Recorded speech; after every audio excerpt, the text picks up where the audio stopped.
네. 예. 성경 바로 보기 43째 시간 하도록 하겠습니다. 이제 다음 시간부터는 우리가 은혜 경륜에 대해서 이제 공부를 할 텐데, 거기 들어가기 전에 오늘은 마태복음을 비롯해서 신약 성경에 27권의 책이 있거든요. 그 책들이 도대체 어떤 식으로 배열이 되어 있고, 그 책들이 어떤 것을 우리에게 가르쳐 주는지, 그걸 여러분에게 소개하는 시간을 먼저 갖도록 하겠습니다.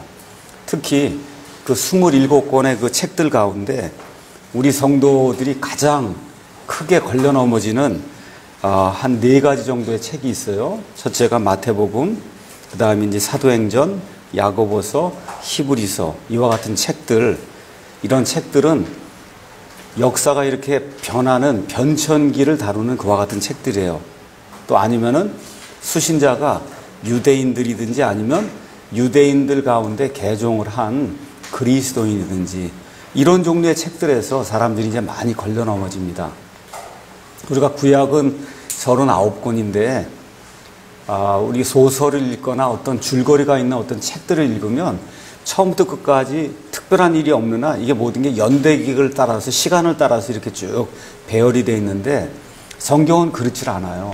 그러니까 구약 성경도 여러분이 잘 아는 것처럼 그렇게 배열이 되어 있지 않습니다. 이렇게 하다 보니까 사람들이 이제 걸려 넘어지기가 쉽고, 특별히 사복음서 같은 경우, 예를 들어 이제 제 막내가 아주 어릴 때 성경을 읽으라 그랬더니 이제 마태복음, 이제 마가복음을 다 읽었어요. 다 읽은 다음에 누가복음을 갔더니 예수님이 또 태어나는 거라. 그 마태복음에 한번 태어났는데 누가복음에 왜 태어나냐는 거예요, 이게. 여러분, 이게 무슨 얘기인지 아시겠죠? 그러니까 성경에 대한 어떤 그 기본적인 그 지식이 없이 성경을 이렇게 보다 보면 그런 질문을 하기 쉽다. 그런 질문.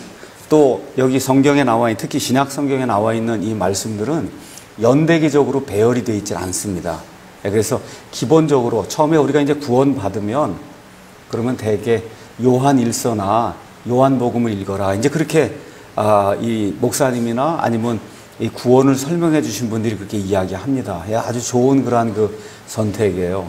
그런데 이제 그거 읽은 다음에 우리가 이제 성장하기 위해서는 성경 말씀 전체를 이제 다 읽어야 되는데, 그 읽는 가운데 이게 시간적으로 다 기록되었겠군 이렇게 생각하고 읽으면은 그러면 어려움이 이제 많이 생길 수 있다. 그래서 여러분이 아주 신약 성경 특히 우리가 이제 구원받는 거하고 상관이 있고 우리의 성장하고 상관이 있는 건 신약 성경이거든요.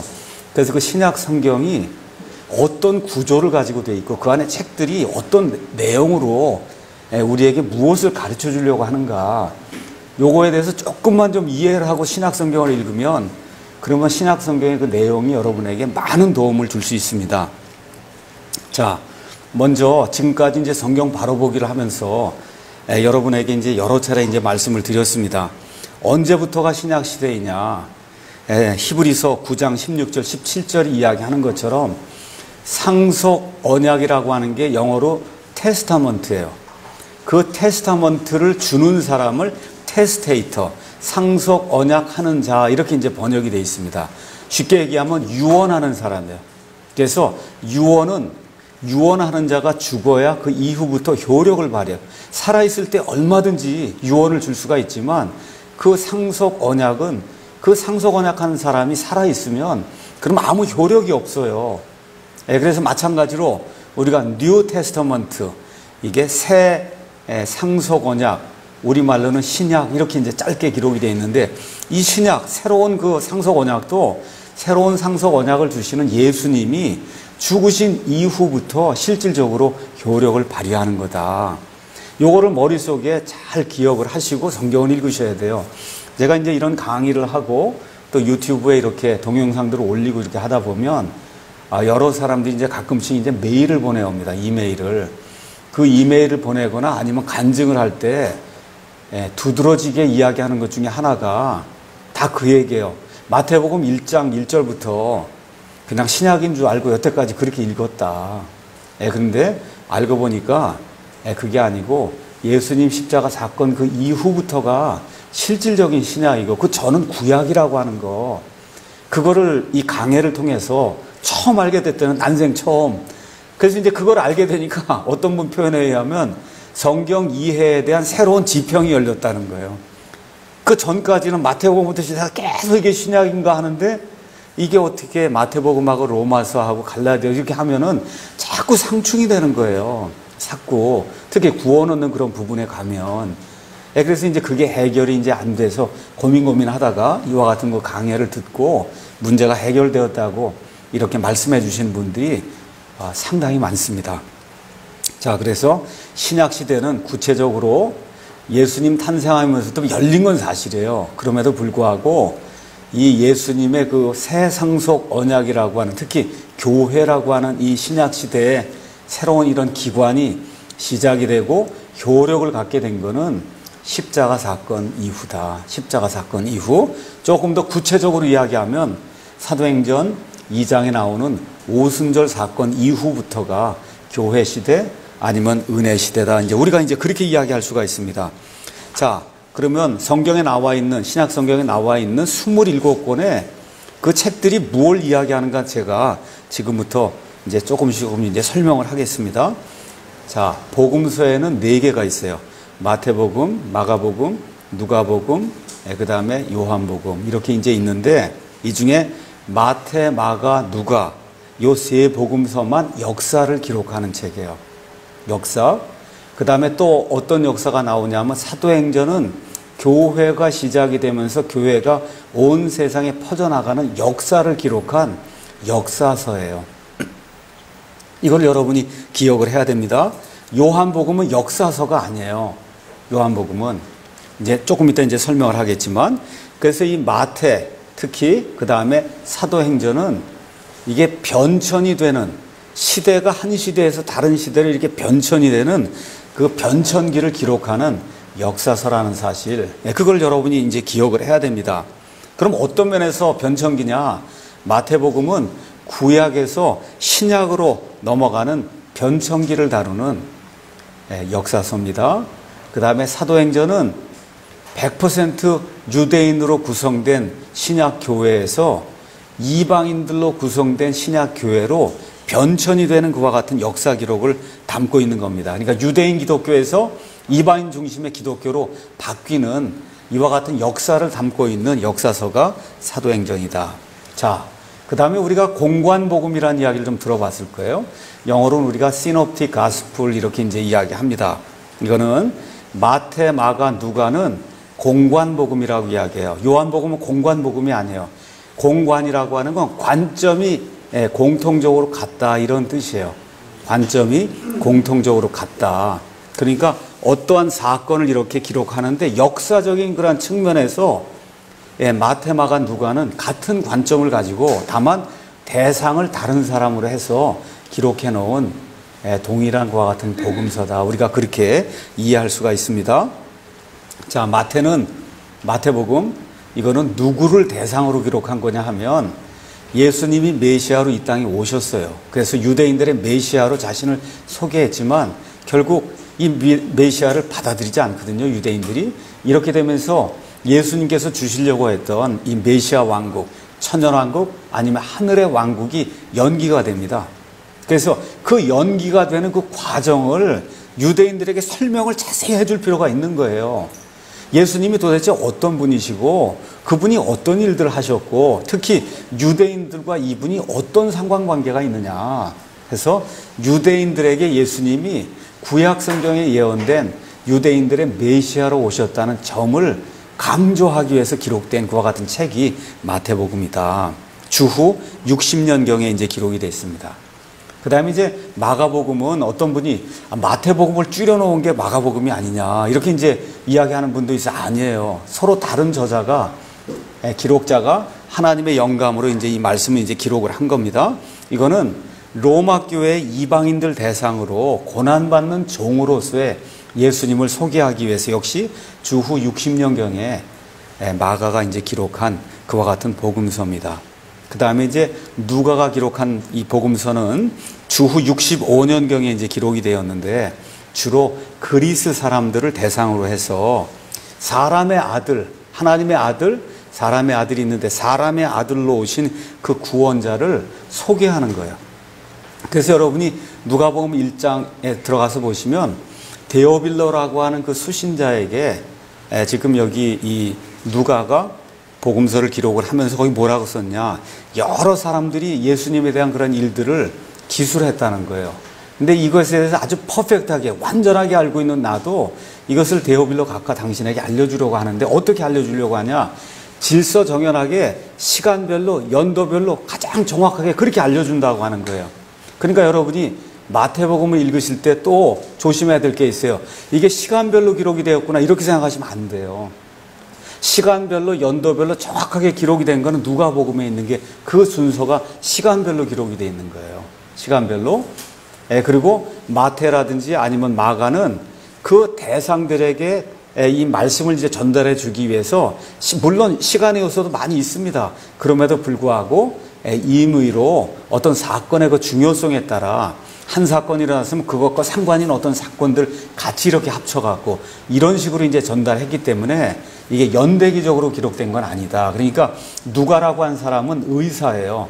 의사이기 때문에 지금식으로 얘기하면 엔지니어나 아니면 어떠한 그 이과대학에서 뭐 화학을 하거나 물리를 하거나 이런 걸 하는 사람이에요. 그러니까 정확하게 무언가를 이렇게 기록하려는 그런 마음을 가지고 있는 그런 사람이기 때문에 특히 여러분이 사도행전에 가서 이 로마로 이송이 될 때 사도 바울이 이 바다에서 표류하면서 결국 이제 로마까지 가는 그런 내용이 사도행전 27장, 28장 이런 데 기록이 되어 있거든요.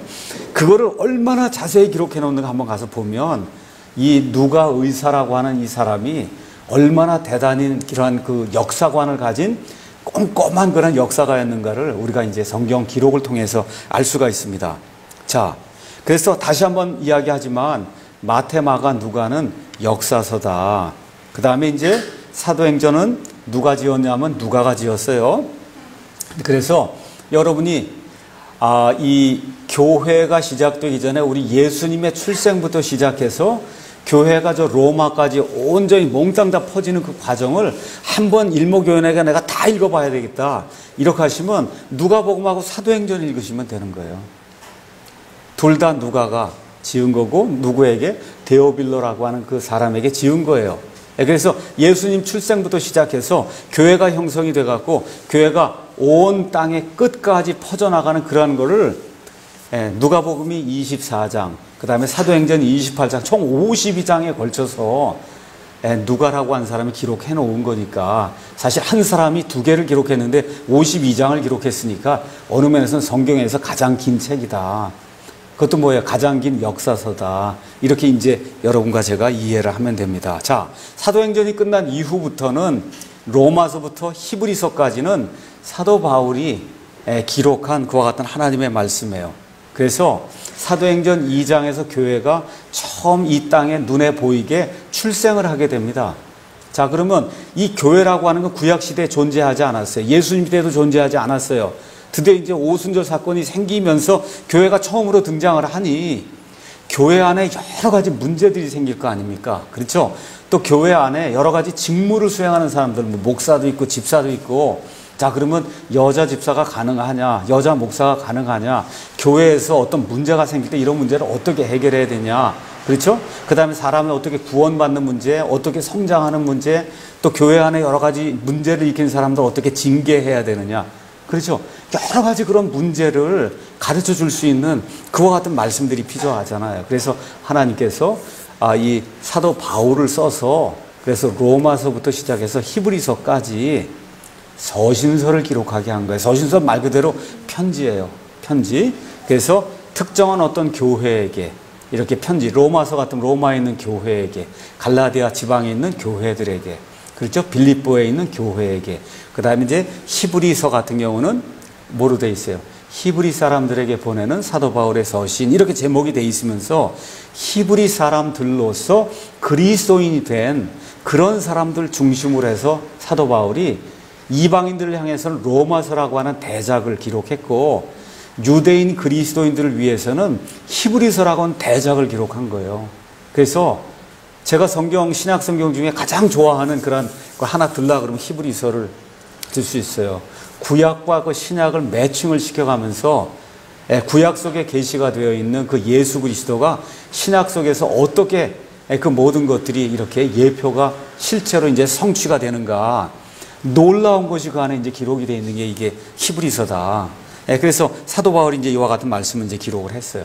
이게 끝난 이후에 야고보서, 그 다음에 베드로 전서, 후서, 유다서 이렇게 나오는데 이 세 가지는 우리가 일반 서신이다. 그렇게 이야기합니다. 물론 교회를 대상으로 하는데 많은 경우 가서 그 안에 내용을 보면 성도들 가운데 특히 역시 이것도 히브리 성도들, 그러니까 유대인들로 그리스도인이 된 그런 사람들을 대상으로, 주 대상으로 이렇게 해서 히브리 색채가 상당히 강하다고 하는 걸 저와 여러분이 성경을 통해서 금세 알 수가 있습니다.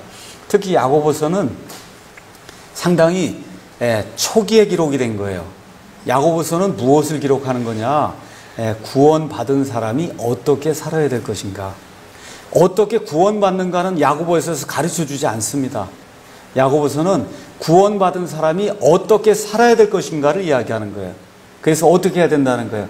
구원받았는데 성도로서의 행위가 전혀 없으면 그러면 그 사람의 믿음은 죽은 거다. 그런 믿음은 사람 구원하는 믿음이 말 그대로 뭐예요? 마귀의 믿음과 똑같이 아무 효력이 없는 믿음이다. 그러니까 그렇게 되면 구원받았다고 사실은 이야기할 수가 없는 거다. 그래서 영이 없는 사람이 죽은 것 같이 행위가 없는 사람, 그 사람의 그 믿음은 죽은 거다. 죽은 믿음은 뭐야? 아무 소용이 없는 거예요. 그 구원 못 주는 믿음이에요. 그래서 우리 예수님도 이 사람들에게 이제 이야기하면서 뭐라 그랬어요? 열매로 나무를 알 수 있다. 그렇게 이야기했잖아요. 구원받았으면 구원받은 사람에 합당한 그러한 열매가 나오게 돼 있다는 거예요. 요만한 거든 큰 거든 아니면 뭐 많든 적든 열매가 없다. 그럼 구원 못 받은 거예요. 열매가 없다. 열매가 작든 크든 반드시 열매가 있어야 구원받은 건다. 이걸 가르쳐주는 책이 야고보서예요. 그러니까 야고보서도 내용이 굉장히 풍성한 거예요. 특히 구원받은 사람들에게 너무나 좋은 그와 같은 그 교훈의 말씀을 우리에게 주고 있는 그런 책이 야고보서다. 근데 이제 마르틴 루터 같은 경우에 사람이 이제 행위가 없이 믿음으로 이렇게 된다. 이 로마서를 가지고 씨름했잖아요. 이런데 보니까 이게 야고보서하고 이제 상충이 되는 걸로 이렇게 해서 야고보서를 굉장히 미워했어요. 이게 없었으면 너무 좋았을 텐데 이게 있어갖고 조금 어렵지 않느냐. 근데 이제 루터 같은 경우도 그걸 잘 이해 못한 거예요. 로마서는 어떻게 하나님 앞에서 사람이 의롭게 될 수 있느냐. 그걸 지금 기록을 한 거고 야고보서는 구원받은 사람이 사람들에게 어떻게 의롭게 될 수 있냐 이거예요. 그걸 보여주는 거기 때문에 두 개가 다 있어야 되는 거예요. 두 개가. 그래서 이 내용이 대단히 중요한 거다. 자, 아까 이제 요한복음 이야기를 안 했습니다. 자, 그럼 요한복음은 언제 기록이 되어 있냐? AD 90에서 96년경에 기록이 됐어요. 자, 그러면 요한복음이 기록이 될 때 그때 모든 게 다 기록이 된 거죠. 구약성경 다 기록이 됐죠. 신약성경, 복음서 다 기록됐습니다. 사도 바울의 서신, 일반 서신 다 기록이 됐어요. 대개 60에서 65년 사이에 다 기록이 됐어요. 자, 모든 것이 다 기록이 된 그 상태에서 사도 요한이 예수님은 단순히 사람이 아니다. 뭐예요? 예수님이 바로 처음 창조시부터 그 창조 이전에 처음부터 계신 하나님이다. 그거를 지금 보여주기 위해서 기록해 놓은 그와 같은 말씀이 요한복음이에요. 그래서 역사서와 서신서를 총정리하면서 예수님이 하나님의 아들, 곧 하나님이심을 보여주는 놀라운 책이 요한복음이에요. 놀라운 책이. 그래서 요한복음 13장에서 17장까지는 그거는 예수님 잡혀서 죽기 바로 전날 저녁 6시부터 저녁 12시까지 한 6시간 제자들과 이게 이야기를 나눴던 그런 내용이 그 4장 안에 이렇게 13, 14, 15, 16, 17, 5장 안에 그렇게 아주 함축적으로 이렇게 들어있어 아주 굉장히 좋은 책입니다. 여기. 자, 이런 내용들 여러분이 기억을 하시고, 자, 그럼 어떤 책들이 빠졌냐? 요한 1서, 2서, 3서를 제가 아까 이야기 안 해서 이것도 일반 서신이에요. 누가 기록했냐? 요한이 이렇게 기록한 거예요. 언제쯤 기록했냐? 마찬가지예요. AD 90에서 96년경에 영지주의라고 하는 이단이 등장했어요. 하나님은 너무 거룩하기 때문에 하나님이 사람의 몸을 입고 이 더러운 땅에 온다는 게 있을 수 없다. 하나님 혹시 왔다고 하면 그건 사람의 몸을 입은 게 아니라 영체로 왔다는 거예요. 영으로. 이렇게 주장하는 그런 사람들이 생겨났어요. 그래서 요한 1, 2, 3서는 영지주의 이단 교리, 빠진 그런 사람들을 이제 교화시키고 또 그들 이제 위해서 쉽게 얘기하면 요새 이제 신천지를 위해서 누군가 무슨 책을 쓰듯이 지금 이 영지주의 이단에 대처하기 위해서 기록한 이단 대처 서적이다 이렇게 이제 생각을 하시면 됩니다. 자, 그다음에 이제 맨 마지막 책이 요한계시록이에요. 요한계시록은 이제 교회 시대가 시작이 됐어요. 자, 이제 교회 시대가 예수님 공중에서 강림하시게 되면 교회 시대가 이제 마감이 됩니다. 이 땅에서 교회가 시작이 됐다가 교회는 구원받은 사람들이에요. 그 사람들이 다 공중으로 채워 올라가면 그러면 공중에서 어떤 일이 생기냐 하면 그리스도의 심판석이 열리고 그 이후에 그리스도의 혼인 만찬이 열려요. 그래서 예수님의 신부가 된 사람이 몽땅이 다 끌려 올라가는 그와 같은 일이 이제 발생을 하게 됩니다. 그렇죠? 그럼 그거 끝난 이후에 그러면 7년 환란기가 남아있고 그 다음에 천년왕국이 남아있고 천년왕국이 끝난 이후에 지금 있는 이 옛 하늘과 옛 땅 이것을 하나님께서 어떻게 재단장하시든지 아니면 없애시든지 하시고 새 하늘과 새 땅을 만드셔서 우리 사람이 생각해 볼 수 없는 그와 같은 새로운 차원이 이제 열리게 되거든요. 이런 모든 것들을 다 보여주셔야 그래야 창세기부터 시작해서 요한계시록까지 하나님의 모든 계시가 사람에게 알려지잖아요. 그렇죠? 이 모든 계시를 담고 있는 책이 역시 요한계시록이다. 그러니까 이것도 AD 90에서 96년경에 사도 요한이 반모라고 하는 섬에 유배되어 가서 거기서 이제 예수님께서 예수님의 계시를 보여주시게 될 때 그 계시를 이제 기록을 한 거예요. 그러니까 이제 성경은 창세기부터 계시록까지 이렇게 대칭을 쫙쫙쫙쫙 이렇게 이루면서 그래서 창세기에서 손실되거나 망가진 이런 모든 것들이 계시록에서 완전히 이제 회복이 되고 그렇죠? 그 다음에 창세기에서 드러난 이 바빌론 체제, 바빌론 음료 체제가 창세기 이제 11장에 바벨탑 사건에서 생기거든요. 완 월드 가버먼트가 그때 생겨요. 니므롯이라는 사람이 그걸 만들어서 그와 같은 그 완 월드 가버먼트가 계시록이 이제 끝나 이 환란기가 될 때 적그리스도가 등장하면서 최고조에 이르게 돼요. 그걸 하나님이 순식간에 이제 무너뜨리면서 하나님의 것들을 이 땅에 이제 세우시는 그와 같은 일이 이렇게 대조적으로 이렇게 기록이 되어 있는 거예요. 그래서 어떤 사람이 그렇게 이제 이야기를 합니다. 아, 이거 뭐 신약 시대니까 구약 성경은 없어도 우리가 충분히 신약 교회를 할 수 있지 않겠냐. 신약 교회는 할 수 있지만 충분하진 않아요. 충분하지 않습니다. 왜 그러냐? 우리가 이제 구원받는 걸 이야기해요. 구원 왜 받아요? 죄 때문에 받죠? 그렇죠. 그러면 죄가 어떻게 들어오고, 그렇죠? 어떻게 사람이 죄인이 되었는가 이런 내용을 모르는데 매일 가서 죄 얘기하면 영어로 it doesn't make any sense. 그렇죠? 전혀 효과 없는 얘기예요. 그러니까 뭘 알아야 돼? 죄가 어떻게 들어오고 사람이 어떻게 죄인이 되고 마귀가 어떤 일들을 하고 이런 모든 내용을 구약 성경에 가야 알 수 있단 말이에요. 그렇죠? 그렇기 때문에 구약과 신약이 있어야 그래야 완전한 그와 같은 기독교를 우리가 행할 수 있다. 이렇게 이제 이해하시면 됩니다. 그래서 이제 요약의 말씀을 드리면 신약 성경 안에 있다고 해서 모두 교리적으로 교회 시대 성도들에게 적용이 되지는 않는다는 겁니다. 특별히 마태복음, 마가복음, 누가복음 또 사도행전의 몇 부분 이런 데 나오는 것들은 그것은 우리 교회 시대에 살고 있는 이 사람들에게 적용이 되지 않는, 왜 그러냐면 특히 마태, 마가, 누가는 십자가 사건까지 거기 일을 가서 보면 그건 다 구약시대예요. 구약시대. 그렇기 때문에 그런 것들을 지금 이 시대에 적용하려고 하면 교리적으로 문제가 생긴다. 그런데 로마서 15장에 있는 것처럼 무엇이든지 전에 기록된 것은 우리의 배움을 위해 기록되었다. 그러니까 우리가 그런 것들을 다 이해해야 또 뭘 할 수 있어요. 왜 교회가 생겼나 이해할 거 아니에요.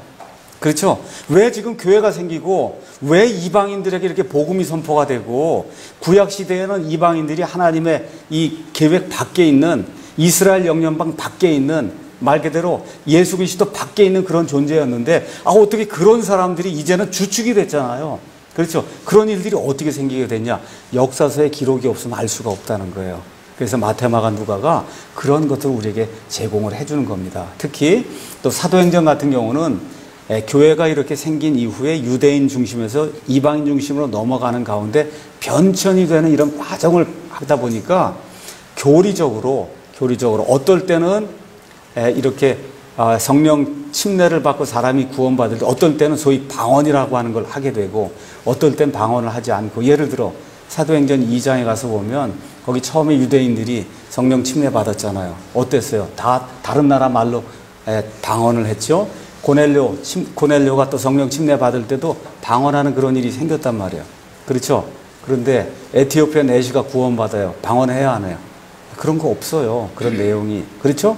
그러니까 이런 것들 중에 하나를 내가 좋아하는 거를 딱 떼다가 오순절국 하는 사람들, 은사주의 하는 사람들은 고넬료 사건이라든지 아니면 사도행전 2장 이런 사건을 가지고, 그래서 사람이 구원받고 침례 받을 때, 이 성령 침례 받을 때 그때 반드시 방언이 있어야 된다, 이렇게 주장을 한단 말이에요. 꼭 그래요? 아니에요. 사도 바울 방언해야 안 해요. 구원받을 때. 다마스커스 도상에서 하늘에서 내려오는 빛을 받고 구원받잖아요. 예수님 만나고. 그렇죠? 그 유명한 사도 바울이 방언합니까? 안 합니까? 안 해요. 안 하거든요. 에티오피아 넷이 안 합니다. 그렇죠?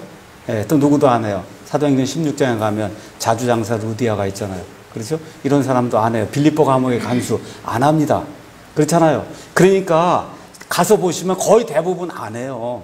하는 거는 어떤 필요가 있어서, 특별히 유대인들에게, 타원어 같은 거, 이런 것은 유대인, 믿지 않는 그런 유대인들에게 하나님의 이와 같은 그 표적들을 통해서 이들을 돌리려고 할 때 이 타원어가 필요한 거지, 그렇지 않은 경우는 필요가 없어요. 네.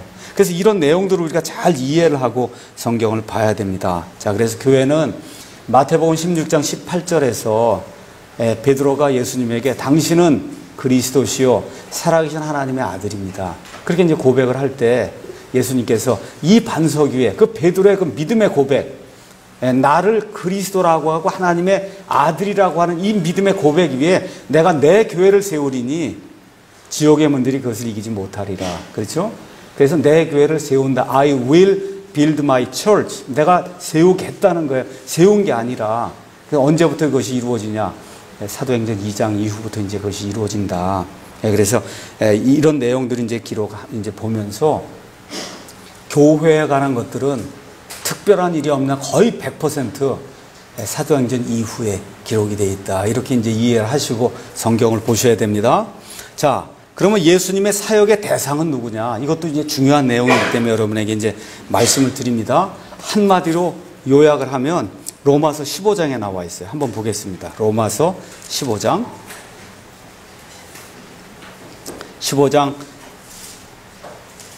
8절 보겠습니다. 이제 내가 말하거니와 예수 그리스도께서 하나님의 진리를 위해 할례자들의 사역자가 되신 것은 조상들에게 하신 약속들을 확증하려 하시며, 예수님이 일단은 유대인들의 사역을 하셨다는 거예요. 둘째, 또 이방인들이 하나님의 긍휼로 인하여 하나님께 영광을 돌리게 하려 하십니다. 그래서 이방인들을 위해서 뭘 했어요? 십자가를 사건을 통해서 이제 어떤 거, 이방인들에게까지 복음이 선포가 될 수 있는 그와 같은 길을 열어 놓으신 거예요. 신약 시대를 열어 놓으신 거예요. 구약 시대를 마감하시고 신약 시대를 여시는 그와 같은 일을 예수님이 하셨다. 하지만 예수님이 3년 반 동안 공생의 사역을 하시는 동안에 거의 대부분 예수님이 만난 사람 누굴까요? 유대인이에요. 거의 100% 유대인이라고 보시면 됩니다. 왜 그러냐면 유대인들의 메시아로 왔기 때문에 그걸 내용을 여러분이 잘 기억하셔야 돼요. 이방인 몇 명 나오지 않습니다. 이 백부장 한 명 이제 나오는 경우가 있고, 또 수로보니게 여인 나오는 경우가 있고, 이런 경우 몇몇 경우를 제외하고는 마태, 마가, 누가, 요한복음에 나오는 그 예수님과 대화를 하거나 예수님이 사역을 펼쳤던 그런 사람들의 거의 대부분은 유대인이다. 이렇게 이제 여러분이 이제 보시면 됩니다. 자, 그래서 마태복음에서 교회를 찾는 것은 구약에서 교회를 찾는 것과 같이 거의 불가능합니다. 거의. 그런데 여러분이 톰슨 주석성경 같은데, 특히 이사야서 이런 데 가서 보시면 거기 이스라엘을 가리켜서 교회라고 다 표현해놨어요. 교회. 영어로 church라고 해놨단 말이에요.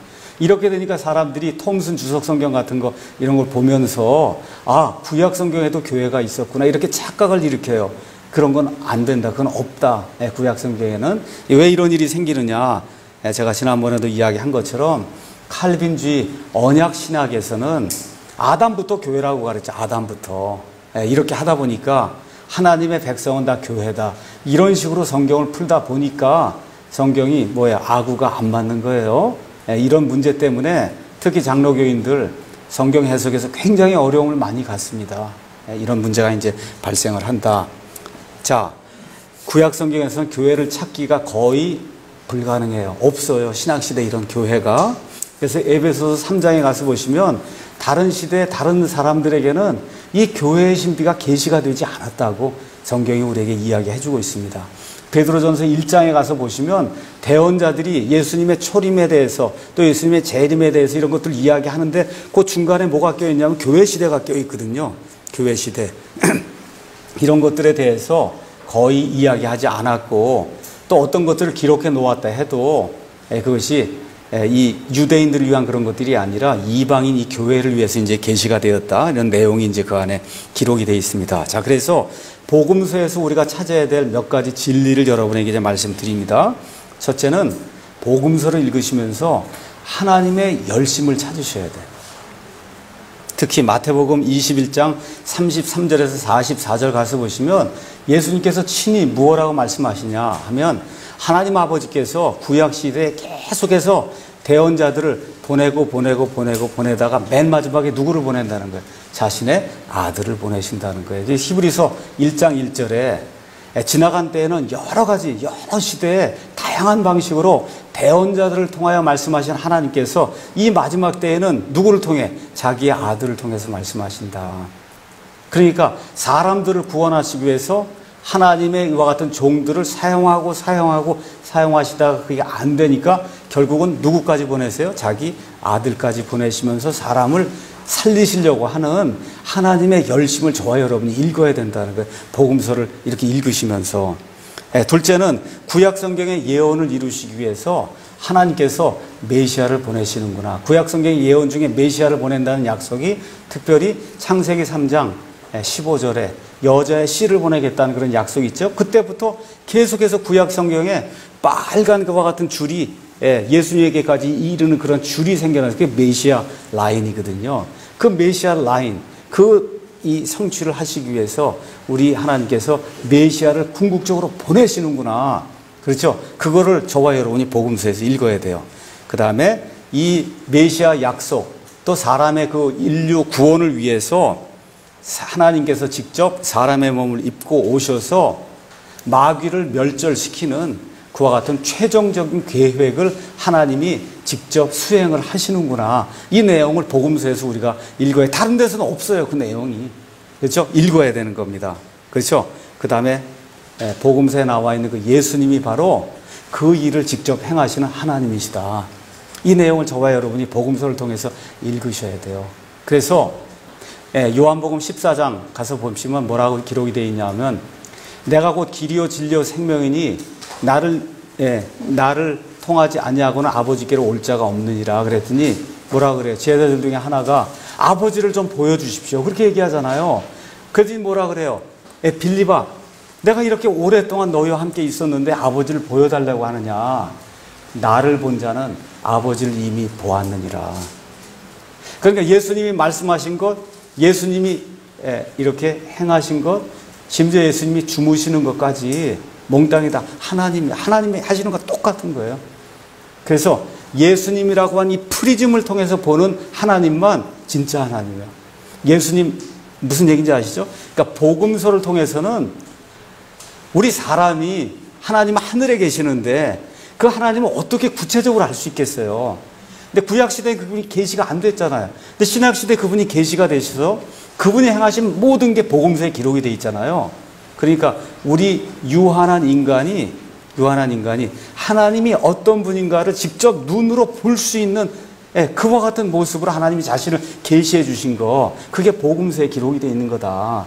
그러니까 복음서에 있는 예수님을 통해서 드러난 하나님이 그 하나님이 거룩하신 하나님, 징계하신 하나님, 사람을 의롭게 하시는 하나님, 사람을 불쌍히 여기는 하나님, 은혜를 베풀어 주신 하나님, 사람을 심판하신 하나님, 무서우신 하나님, 또 자비로우신 하나님, 이 모든 게 다 그 안에 기록이 되어 있는 거다.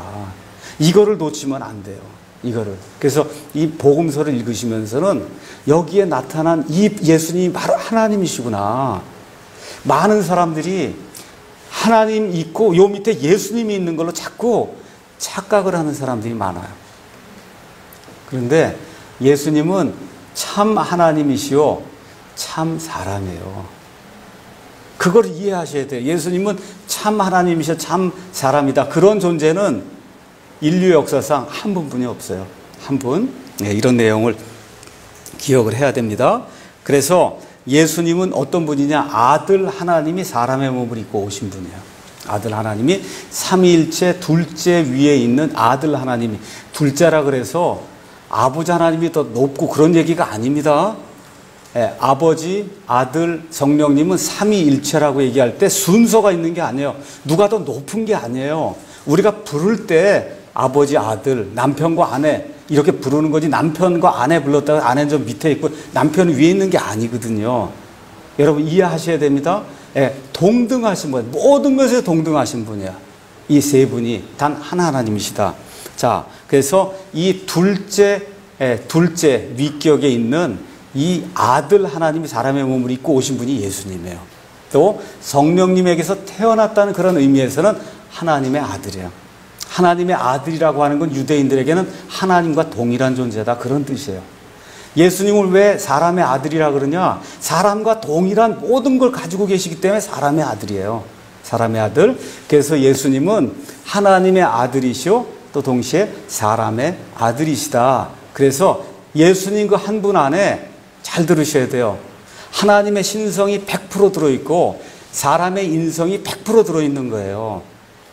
그래서 예수님이 사람의 인성이 들어있기 때문에 배도 고프실 때가 있고 울기도 하실 때가 있고 예수님이 그렇게 돼 있는 거예요. 졸리니까 주무시기도 하고 인성을 가지셨기 때문에. 이해하시겠죠? 그래서 요한복음 3장에 있는 것처럼 또 신성을 가지고 계시기 때문에 여기 있으시면서도 동시에 하늘에 계세요. 그런 분이 예수님이시다. 이런 내용을 저와 여러분이 잘 기억을 해야 됩니다. 자, 그래서 하나님이 누구시며 이 세상 모든 일에 대한 하나님의 생각은 어떤 것인지 우리가 이 복음서를 통해서 이제 이해할 수가 있습니다. 자, 특히 복음서 이 역사서를 가서 보시면 유대인들이 자기들에게 보내진 메시아를 이제 거부하거든요. 이 메시아 거부가 되면서 어떻게 돼요? 이 유대인들은 결국은 예수님 다시 오실 때까지 황폐하게 되고 이러면서 어떻게 돼요? 로마서 11장에 있는 말씀에 따라 유대인들의 이와 같은 거 실족해서 넘어짐으로 인해서 우리 이방인들에게 기회가 온 거예요. 그 기회가 뭐예요? 교회라고 하는 예수님의 신부가 되는 그와 같은 기회가 우리에게 이제 열리게 된 일이 로마서 11장 11에서 12절에 이제 기록이 되어 있습니다. 물론 이스라엘이 끝난 게 아니다. 여러분이 잘 아시는 것처럼 마태복음 23장 맨 끝절, 그 다음에 로마서 11장 25, 26절에 나와 있는 것처럼 이제 7년 반란기 맨 끝에 하나님의 백성 이스라엘이 예수님 믿고 이제 돌아오는 그와 같은 일이 이제 기록이 되어 있습니다. 자, 여기까지 해서 이제 성경 개관을 이제 말씀을 드렸고, 많은 분들이 걸려 넘어지기 쉬운 마태복음에 대해서만 제가 잠깐 더 이제 이야기를 하겠습니다. 자, 마태복음은 유대인들의 메시아로 오신 예수님의 출생, 그 다음에 예수님의 삶, 예수님의 사역, 죽음, 부활, 그리고 승천을 다룹니다. 그래서 성도 마태는 무엇을 이야기하려고 하느냐? 예수 그리스도가 구약의 예언에 따라 아브라함의 자손으로 또 다윗의 자손으로 오신 메시아이심을 보여주는데 초점을 두고 있어요. 그러니까 마태복음 1장 1절 시작하면서 어떻게 돼 있어요? 아브라함의 자손이시오.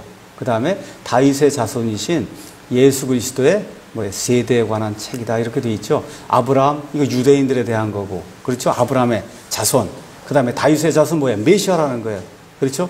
이 내용을 이제 초점을 두고 이제 기록을 하고 있는 겁니다. 그래서 마태는 누가와 달리 예수님의 그 왕가의 족보를 기록하고 있어요. 누구부터 시작하는 족보, 아브라함부터 시작해서 쭉 다윗을 통해서 내려오는 왕가의 족보. 왜? 메시아, 왕이라는 걸 강조해야 되기 때문에. 그래서 마태복음 2장 2절에도 유대인들의 왕으로 태어나신 이가 어디 있느냐? 이방인들의 왕이 아니에요. 누구예요? 유대인들의 왕으로 태어나신 이가 어디 있느냐? 우리가 그분의 별을 보고 그분을 찾으러 왔다. 동방에서 온 소위 이제 박사라고 하는 지혜자들이 그렇게 이야기하는 내용이 나와 있거든. 말 그대로 유대인들의 왕으로 오시는 거예요. 거기에 초점을 두고 마태복음을 이제 기록하고 있다. 그래서 마태는 예수님께서 이제 광야에서 마귀를 이기시고 또 제자들에게 마귀들과 질병들을 물리칠 수 있는 그런 권능을 주시고 또 친히 죽은 사람을 살리는 그런 기적 등을 베푸시면서 거기 복음서에 가서 보시면 예수님의 많은 기적들을 행해요. 이거를 잘못 이해하는 사람이 너무 많아요. 우리도 그것을 행해야 된다. 아니에요. 아니에요. 그것은 예수님이 메시아라고 하는 그런 표적으로 하나님이 주시는 거예요. 여러분이 정말 그 일을 행하려고 하시면 일단 40일 금식부터 다 하셔야 돼요. 마귀 쫓는다, 귀신 쫓는다 하기 전에 일단 40일 금식 물 한 모금 먹지 않고 일단 광야로 가서, 알겠죠? 40일 금식에 마귀에게 직접 사탄에게 3번 시험을 받는 것부터 시작을 해야 귀신 쫓고 하는 거 여러분 할 수 있는 거예요. 아시겠죠? 너무나 많은 사람들이 뭐 성락교회 이런데 귀신을 내쫓는다 하면서 이런 일들을 하고 있는데, 이거 왜 그래? 성경을 잘못, 우리 보러 그거 하라는 게 아니에요. 하라는 것이 아니라 예수님이 메시아라고 하는 그런 표적들, 이사야서 가서 보시면 예수님께서 어떻게 해요? 이 다리 저는 자를 잡아 일으켜 먼저 눈을 띄워주시고 하는 그와 같은 내용이 이사야서에 기록이 되어 있거든요. 메시아가 오면 그 메시아가 그 일을 해야 진짜 메시아잖아요. 그와 같은 일들을 예수님이 직접 수행하시면서 내가 구약 성경에 기록이 되어 있는 메시아다, 이거를 보여주시기 위해서 이와 같은 치유를 행하는 거지. 우리 보고 신약시대에 사는 모든 성도들이 축사하고 병 고치라고 그렇게 하는 거 전혀 아니다. 우리에게는 그것보다 사실은 더 좋은 하나님의 귀한 약속의 말씀이 기록이 되어 있습니다. 요한일서 5장 한번 가서 보겠습니다.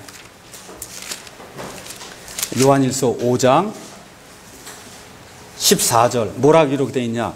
그분 안에서 우리가 가진 확신은 이것이요. 뭘 확신하냐? 그 우리가 그분의 뜻대로 무엇이든 구하면 그분께서 우리 말을 들으신다는 거다. 이거보다 더 큰 약속의 확신이 어디가 있어요? 그렇잖아요? 예.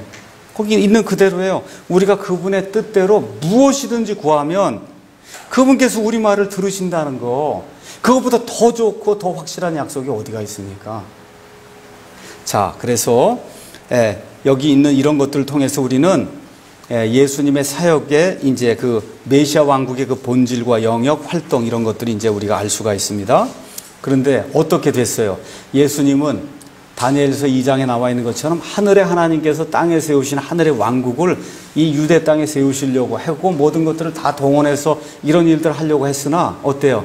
유대인들이 민족적으로 예수님을 거부하게 되니까 예수님을 세우시려고 하는 그와 같은 메시아 왕국이 연기가 돼요. 언제까지? 예수님 다시 오실 때까지 연기가 이제 됩니다. 그리고 결국은 예수님께서 십자가에 못 박혀 죽으시고 그 다음에 사흘 만에 다시 부활하시며 이제 승천하시면서 이방인들이 주축이 되는 그와 같은 교회가 이제 열리게 이제 됩니다. 자, 그래서 가장 중요한 단어는 마태복음에서는 왕과 왕국이라는 단어예요. 왕국. 그래서 1장부터 여기 28장까지 내가 이제 제목을 대충 이렇게 적어 놨는데 나중에 시간이 돼서 한번 여러분이 가서 보세요. 다 왕하고 왕국에 대한 이야기다. 왕하고 왕국. 그 왕국을 또 우리 기존 성경에서는 다 잃어버렸잖아요. 어떻게 다 나라로 바꿔버렸잖아요. 나라. 그래서 나라는 이게 공화국도 있고 왕국도 있고 여러 가지가 있어요. 근데 왕이 다스리는 나라는 왕국이에요. 킹덤. 그 킹덤을 다 누구에게 뺏겼어요?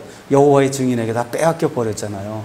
여호와의 증인들이 다 차지하고 있다 지금. 그래서 모인 장소도 왕국회관, 킹덤 홀이에요. 왕국회관, 킹덤 홀. 그 사람들이 쓰는 거는 킹덤 홀이에요. 킹덤이란 말 자체는 성경에 있는 말이고 성경에서 가장 중요한 주제가 킹덤, 하나님의 왕국, 하나님의 통치가 이루어지는 게 제일 중요한 주제예요. 그 주제 안에 뭐가 있어요? 사람의 구원이 포함되어 있는 거예요. 사람의 구원이. 그러니까 너무 중요한 그와 같은 단어를 이단에게 뺏겨버렸다. 그래서 오직 킹제임스 성경, 흠정역을 통해서만 지금 한국에 나와 있는 성경 중에는 왕국을 다 살려서 제대로 번역한 건 킹제임스 흠정역 성경 외에는 없다. 여러분 그렇게 이제 이해하시면 됩니다. 예.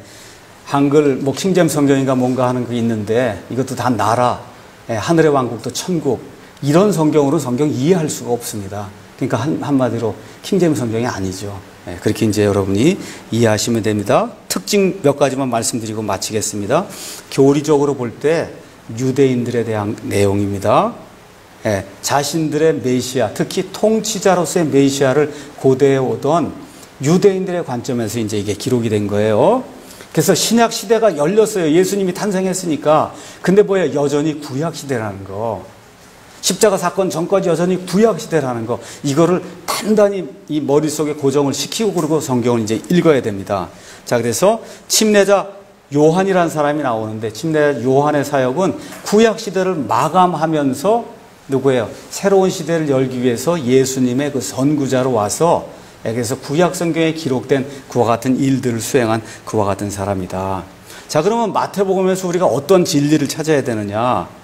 예수님은 여전히 유대인들의 메시아라는 거예요. 아직 구약 시대다. 그래서 유대인들에게 아직도 한 번 더 기회가 있다는 게 예수님 재림하게 될 때 이 내용을 이해하셔야 되고, 마태복음은 40번째 책이에요. 40이라고 하는 건 항상 성경에서 대부분 시험을 나타내는 그런 기간이에요. 그러니까 유대인들에게 시험이 되는 그와 같은 기간이 이게 그걸 나타낸 책이 마태복음이다. 이렇게 이제 이해하시면 됩니다. 다시 말씀드려 유대인들을 시험하는 때다. 그런 내용을 기록해 놓고 있습니다. 시험하는 때가 한 번 더 주어져 하나님이 AD 30년부터 AD 70년까지 하나님이 한 번 더 주십니다. 기회를. 그런데 유대인들이 그 기회를 완전히 또 묵살하고 말아요. 이렇게 되면서 AD 70년에 성전이 완전히 회파가 돼서 유대인들이 황폐함 속으로 내몰려서 지금까지 이런 상태로 있다. 그래서 이와 같은 내용들을 마태복음을 통해서 저와 여러분이 잘 이해해야, 그래야 하나님이 우리에게 주시고자 하신 그 의미를 제대로 이제 깨달아 알 수가 있습니다. 여기까지 하고 마치겠습니다.